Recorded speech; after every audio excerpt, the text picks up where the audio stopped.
Baik, Assalamualaikum warahmatullahi wabarakatuh. Kita kali ini akan belajar kembali dalam mata pelajaran prakarya untuk kelas 7 dan materinya masih kerajinan limbah lunak ya. Yang materi kerajinan limbah lunak yang baru. Ayo kita belajar. Yang pertama, Mario akan menjelaskan prinsip kerajinan bahan limbah lunak. Kekayaan alam dan budaya Indonesia merupakan modal munculnya keberagaman produk kerajinan Indonesia. Ya. Kerajinan Indonesia ini sangat unik dan punya ciri khas sendiri-sendiri di daerah masing-masing ya. Sebagai acuan menjadi penyemangat dalam mengolah kerajinan dari bahan limbah organik ini. Sejak dahulu rakyat Indonesia ini telah menggunakan produk kerajinan sebagai alat untuk memenuhi kebutuhan hidup sehari-hari, dari mulai fisiknya, dari kebutuhan non fisik, dan kini kerajinan berfungsi juga sebagai hiasan baik interior maupun eksterior ya.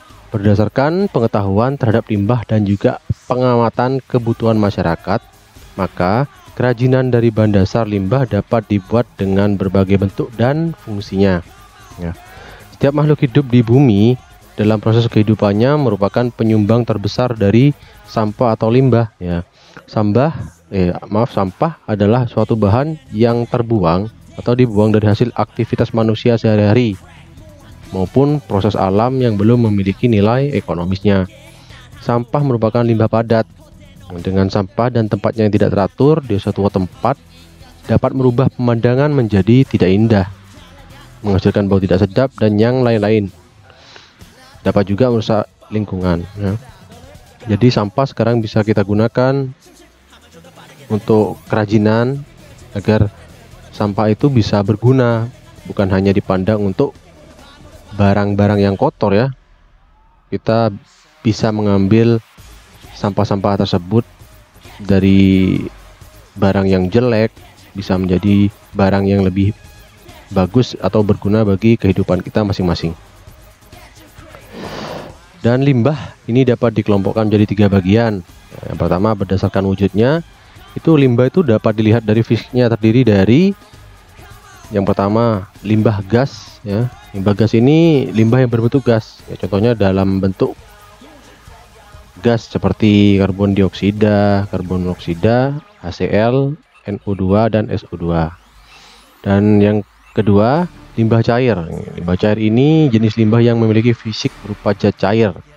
Contohnya seperti cucian, airnya ya, air cucian atau bekas seperti deterjen dan yang lain-lain. Air hujan juga termasuk limbah cair. Rembesan AC, air sabun dan minyak goreng buangan. Dan yang C, limbah padat. Nah, limbah padat ini merupakan jenis limbah yang berupa padat. Contohnya kotak kemasan, bungkus, jajanan plastik, botol, kertas, kardus dan bahan bekas ya. Berdasarkan sumbernya ya.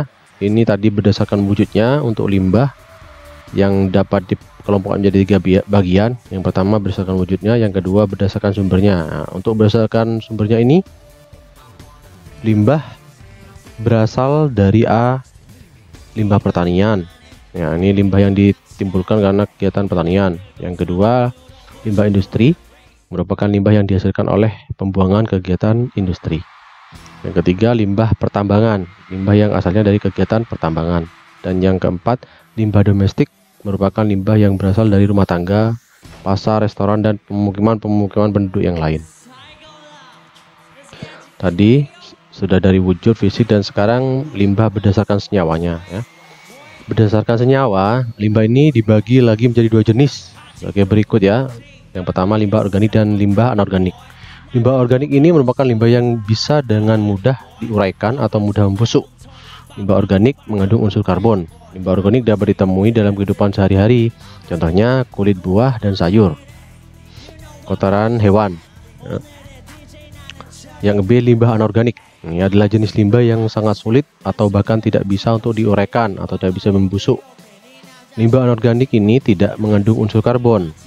Contoh limbah anorganik ini adalah plastik, beling, dan baja. Lalu jenis limbah yang dapat dimanfaatkan sebagai kerajinan harus diidentifikasi. Setelah memahami jenis limbah, kita dapat mengelompokkan jenis limbah organik dan anorganik yang dapat dimanfaatkan sebagai produk kerajinan. Dan Indonesia ini memiliki banyak bahan dasar limbah yang dapat dijadikan karya kerajinan. Produk kerajinan dari bahan limbah Indonesia yang beragam, kreatif, inovatif, dan selalu berkembang. Telah dikenal di mancanegara.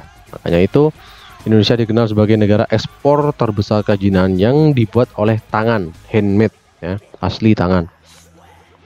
Tangan-tangan terampil dan pemikiran kreatif inovatif karya anak bangsa Indonesia ini cukup dikagumi oleh bangsa lain. Kita patut bangga akan hal tersebut. Ya, mungkin sekian untuk video pembelajaran kali ini. Minggu depan kita masih akan membahas masalah materi kerajinan limbah lunak ya. Kita akan masih bahas ini. Jadi untuk kali ini, setelah kalian merangkum, untuk tugas kali ini adalah merangkum ya. Nanti tugas minggu depannya mungkin akan Pak Rio berikan soal pilihan ganda untuk tugas yang barusan kalian pelajari dalam video ini. Dan tugas minggu depannya lagi yaitu masih mengenai limbah kerajinan lunak ya, limbah kerajinan lunak. Ya, mungkin sekian video dari Pak Rio ini. Semoga video ini bermanfaat.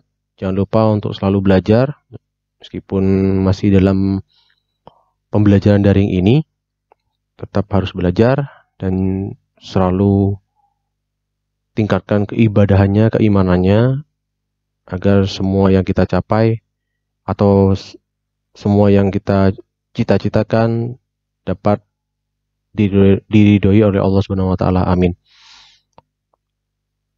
Jangan lupa juga untuk selalu mematuhi protokol kesehatan yang selalu dianjurkan oleh pemerintah. Pak Rio akhiri. Assalamualaikum warahmatullahi wabarakatuh.